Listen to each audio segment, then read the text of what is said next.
De la révolution industrielle au XVIIIe siècle jusqu'à la deuxième moitié du XXe siècle, le bassin minier wallon s'étendait de Bernissart jusqu'au plateau de Herve, en passant par le Borinage, Mons, La Louvière, Binche, Charleroi, Sambreville, Flémal et Liège.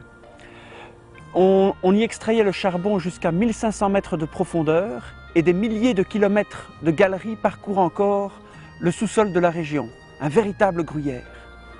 De cette épopée extraordinaire ont surgi de terre des milliers de terris. 1186 d'entre eux sont recensés en Wallonie.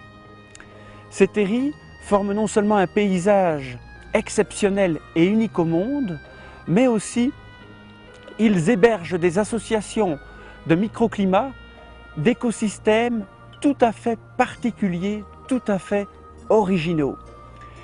Le substrat des terris est en fait constitué de schistes houillés, particulièrement arides, et la végétation va éprouver beaucoup de difficultés à prendre pied sur le terril. Elle va le faire, mais d'abord sur le versant nord, où l'aridité est relativement moins importante, et puis, avec un demi-siècle de retard, voire un siècle de retard, elle va coloniser le versant sud du terril, où l'aridité est encore accentuée en raison de l'exposition au soleil.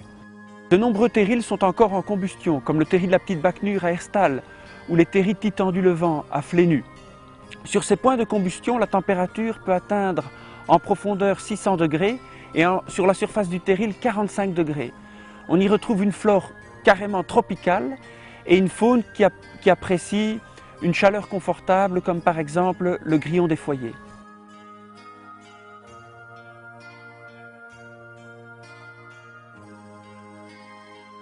Mais l'intérêt des terrils ne se limite pas à cela. L'eau qui percole au travers de leurs schistes perméables donne naissance à leurs pieds à des zones humides sous forme de marais, d'étangs ou de lacs ou de prairies humides. Dans les affaissements miniers qui sont provoqués par les galeries creusées dans le sous-sol, apparaissent de vastes étendues d'eau qui servent de refuge naturel à la faune locale, comme le héron cendré, comme les cormorans, comme la libellule écarlate, les batraciens, les poissons naturellement, et également toute la faune migratrice. Les affaissements miniers se rencontrent sous leur forme la plus spectaculaire à Condé-sur-Escaut, à Archy, Anzy et à Thieux. Bref, nulle part ailleurs dans le monde, on retrouve un tel massif surgi de terre, dont chaque pierre porte l'empreinte d'une fleur du Carbonifère, c'est-à-dire d'une époque qui date d'il y a plus de 300 millions d'années, et porte également la trace de la pioche d'un mineur. Les mineurs étaient des gens du nord de l'Europe, de Wallonie, de Flandre et d'ailleurs. C'étaient également des gens qui provenaient du sud de l'Europe, de l'Italie, de la Grèce et de l'Espagne. Eh bien, on retrouve sur les terrils des microclimats et des écosystèmes qui sont ceux du nord de l'Europe. On retrouve sur le nord des terrils, en quelque sorte, la Belgique. Et sur les versants sud des terrils, on retrouve des microclimats et des écosystèmes méridionaux qui sont ceux de l'Italie, de la Grèce et de l'Espagne. Bref, les terrils pérennisent par leur faune et par leur flore cette rencontre de l'humanité, cette rencontre des mineurs du nord et du sud de l'Europe qui se sont rencontrés dans le bassin minier et qui ont parlé une seule langue commune, le wallon. Ces mineurs ont été bien mal accueillis chez nous.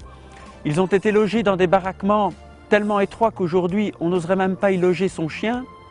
Mais par la suite, ils ont été logés dans des maisons un peu plus décentes, comme par exemple les corons du site du Bois du Luc. La chaîne des terrils appartient au patrimoine de l'humanité. Les terrils, avec leurs capuches forestières aux couleurs de l'automne, les terrils en hiver sous leur manteau de neige, tantôt immaculés, tantôt fondants, sur les versants sud ou bien sous la chaleur des zones de combustion, les terrils au printemps avec leur explosion de fleurs, les terrils en été plus arides que jamais mais toujours fleuris et résonnant du chant des grillons. Les terrils ne cessent d'émerveiller par leur diversité. Les terrils sont à la fois l'histoire, la culture, le paysage, l'écosystème, l'enfance et l'avenir de toute une région.